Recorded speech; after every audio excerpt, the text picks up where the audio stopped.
Let's jump right into this. Creating a canvas. I'm going to crop it down just a little bit. I want it not so vertical. I'm just going to fill with a random color. You can pick one for your underpainting color tone. This tutorial can go for traditional or digital. I'm using Photoshop, painting with a Wacom Cintiq tablet, but basically the fundamentals are the same. Here, just using kind of this greenish yellow, gross undertone, underpainting, before we jump into our sketch, kind of blocking in shapes. For this one, actually, we won't be sketching that much, I don't think. I'm going to try to make it fairly quick. But I'll create a new layer above my underpainting, and I'm going to select a new color here. Let's try this greenish.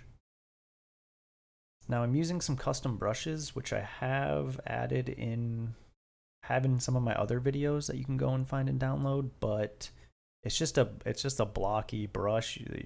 A ton of them are out there, but I use a really big brush. This would be the same if I was painting traditionally. You start out with a bigger brush and work your way down, but we're just going to kind of block in some shapes here and see if I can find something. This kind of looks like a nice little building here or something, or like a cliff maybe. I can see some figures, kind of appearing randomly, but you'll get this with whether you're doing traditional with oil and that with your brush strokes. Sometimes you'll find random fun shapes, especially if you're doing landscapes. The same principle though with digital.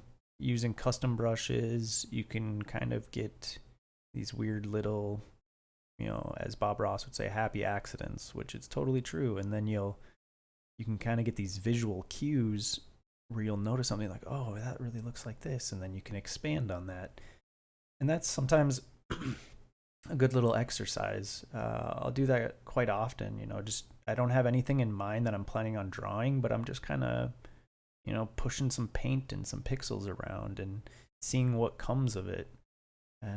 You don't necessarily have to go into it with a full plan. This is a way to explore and brainstorm, and maybe you can expand on that later and create a bigger piece or a more detailed piece from what you initially started.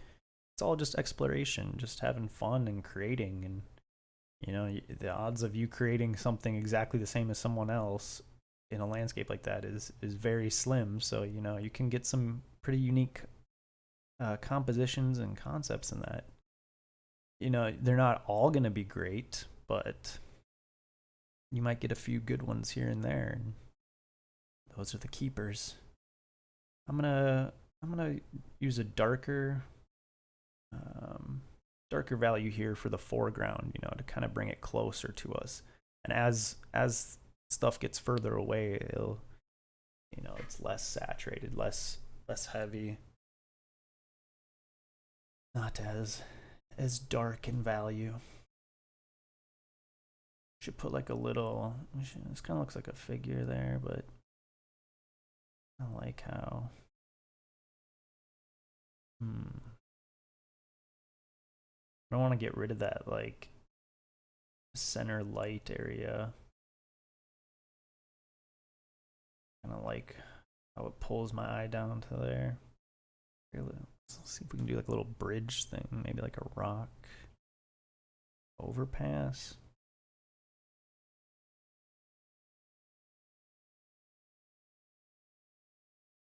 And as you're doing this, you got to keep in mind some of the fundamentals that you've learned through the way and the basics along the way. Sorry, as whether it be atmospheric perspective or just perspective in general. It goes a long way knowing that when you're doing just some of these quick little pieces for exploring. We have some like, I don't know if we'll do like monks or something walking along here. Oh, we're just having fun, just exploring, keeping the in threes maybe. Still using mainly the same brush. A lot of times I'll do these whole things with just, you know, a couple brushes. One main one to do most of the shapes, maybe, and then I usually switch to some hard round or soft round brushes, just the default ones. Then as you're doing this, you can just kind of mindlessly do some detail. And use some of those nuances between those super subtle nuances can really go a long way in the different tones back there. And as long as you don't have too much contrast between the values, you don't want it too detailed where your eye would wander back to, you know, certain things. Unless that's what you want, you can totally do that. But for my case, I'm just using similar value but shifted just a little bit darker or lighter, and I'm just playing with those values. Let's try to add, like, I don't know, a little floaty rock thing, or I don't know, it could be a building. Or a lot of times I'll zoom out, and I'd recommend you zooming out as often as you can to get the whole picture. If you're zoomed in too far, you'll find yourself putting too much detail into one little area, and then sometimes it'll look completely wrong when you do zoom out because you were focusing on such a tiny little area. But I don't like to get into too much detail until the very end. Right now we're just kind of, I'll jump between, you know, blocking in shapes, kind of concepting, to just mindlessly chipping away little details and stuff. I'm creating a new layer, and I changed that blending mode to color dodge. You could try screen or linear light. Some of those other ones are good. And then I'm gonna choose a fun color, probably a warmer color, maybe.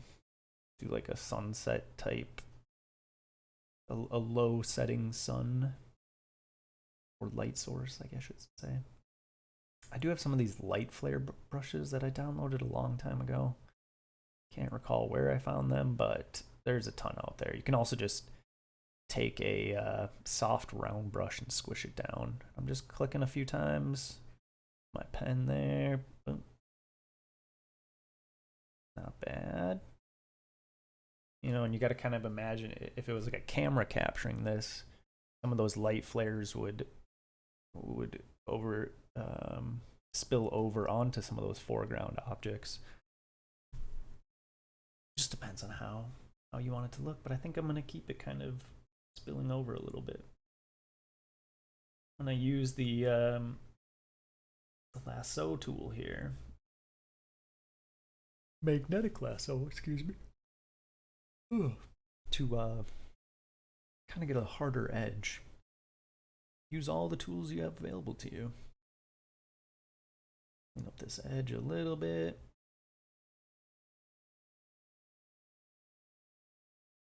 Getting pretty close. Say we're maybe about halfway, maybe.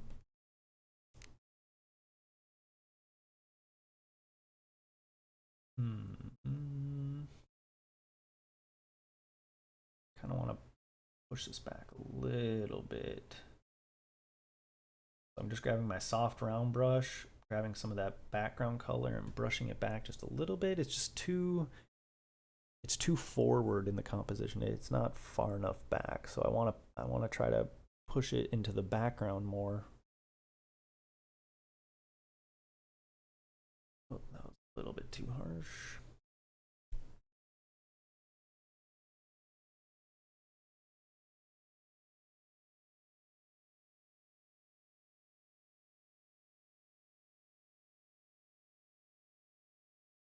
Slowly brushing up. Select this darker color up here just for the base, and then as it goes higher, you know, it'd be into the atmosphere more, kind of cloudy, but just to give it some more shape. It's not bad. A little too heavy though. Push it back slightly more.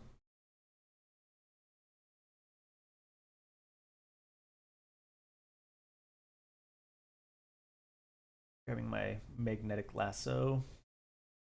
Since I do have this on a separate layer, I can just shift it around nice and easy. That's the plus of Photoshop. If you're doing traditional, I'm sorry. I mean, you could cut out the paper, put it onto a new canvas, but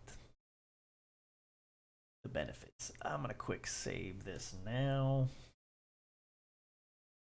Only about 10 minutes in, but save often, folks. You don't want to lose all that work.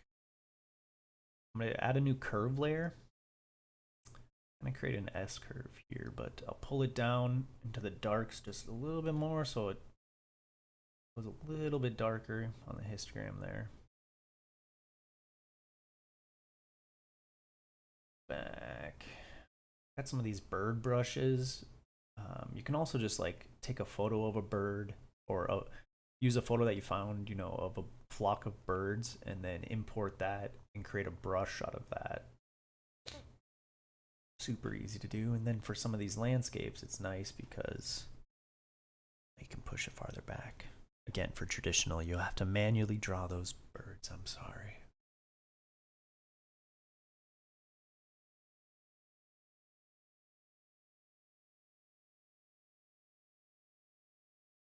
Have those on a separate layer or something. And kind of move those around, put those up higher. Not bad, not bad.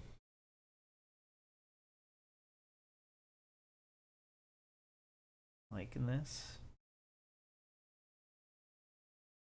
A new layer here. I'm gonna do another color dodge layer. Let's try something out. Grabbing my soft brush. We had like a glow. I don't know. No, don't like it. I don't like it. No. Delete. Then you just gotta try things. You can try things.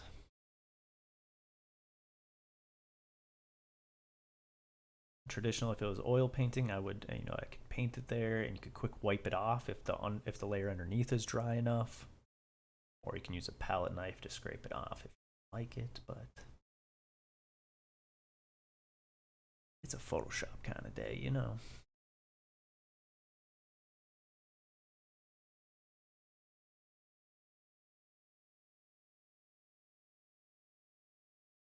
The other thing, I like working, you know, you zoom out further and paint that way and slowly zoom in because you can get a lot of those fun shapes with the brushes that you don't initially see when you're zoomed out. And then as you get in, zoom in, you can see all these, you know, fun shapes and different textures and stuff. And I don't know, you can capture a lot more. You work larger and work your way down to smaller.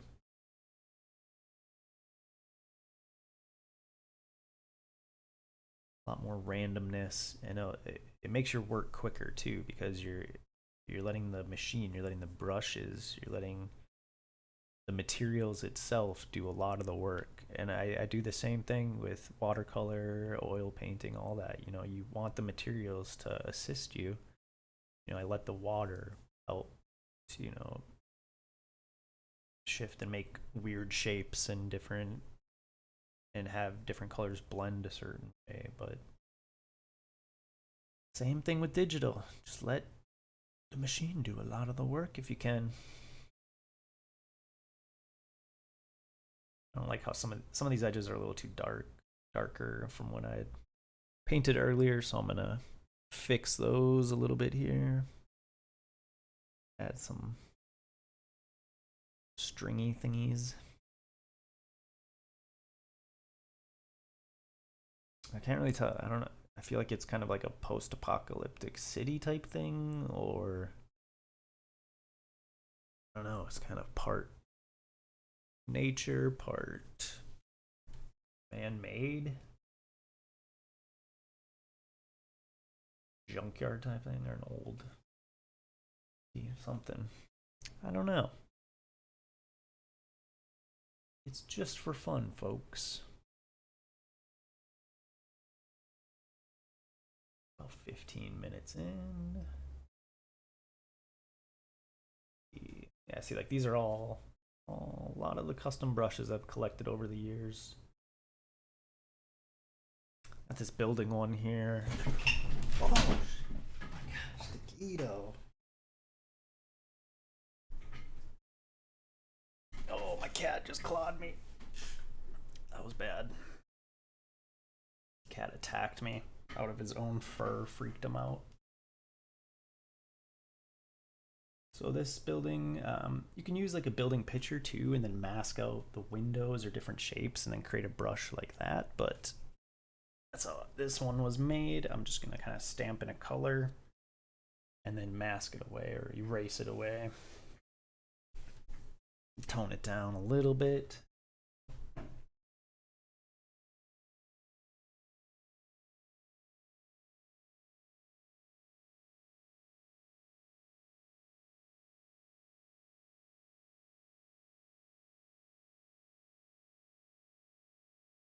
Another one I was looking for. I can't remember where it is.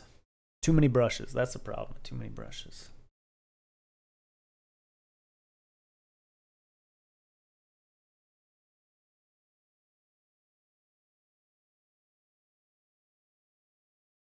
Lower the opacity of that building texture. A little too strong. Get back. Not bad. Not bad. Change the blending to linear dodge here, and I'm gonna grab color, kind of an orange. A little bit of a glow there.